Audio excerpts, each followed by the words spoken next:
est donc moribonde. Mais pour autant, n'y a-t-il plus de réseau à l'œuvre dans la relation entre la France et ses anciennes colonies? Pas si simple. Le 31 octobre 2009, François Stéphanie se rend au Gabon en avion privé. Il est le grand maître de la GLNF, la Grande Loge Nationale Française, une des deux plus importantes obédiences maçonniques françaises avec le Grand Orient.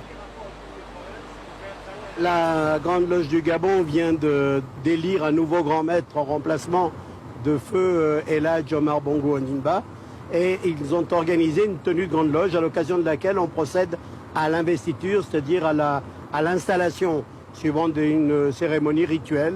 Et c'est la Grande Loge nationale française, en tant que loge mère de la Grande Loge du Gabon, qui a le privilège d'installer ce nouveau grand maître.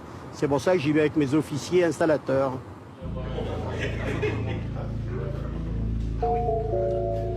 Le grand maître qui va être intronisé est Ali Bongo, nouveau président du Gabon qui prend là aussi la succession de son père. Dans la plupart des anciennes colonies françaises d'Afrique noire, les chefs d'État sont francs-maçons. Et le plus souvent, ils sont les grands maîtres de leur loge nationale. Avec son ésotérisme, ses rites désuets et sa manie du secret, la franc-maçonnerie facilite les liens discrets et directs entre frères africains et français, tous recrutés dans les sphères du pouvoir politique et économique. Le Niger est-il là? Le Niger. Aujourd'hui, ils sont tous là, tous les présidents africains ou leurs représentants au plus haut niveau. Le Niger se prépare.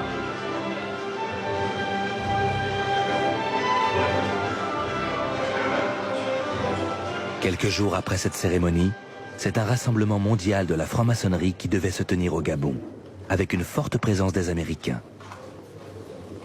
Il n'y a pas encore de Chinois francs-maçons. Ça ne saurait tarder.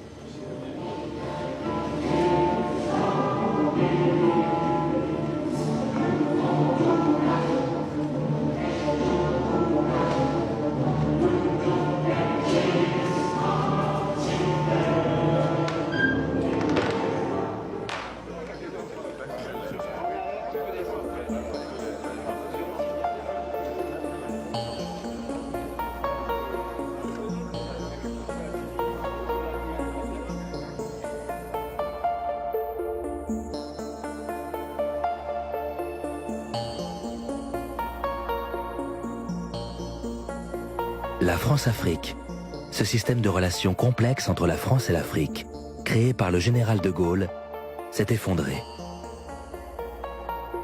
Certes, des réseaux de connivence secrète perdurent.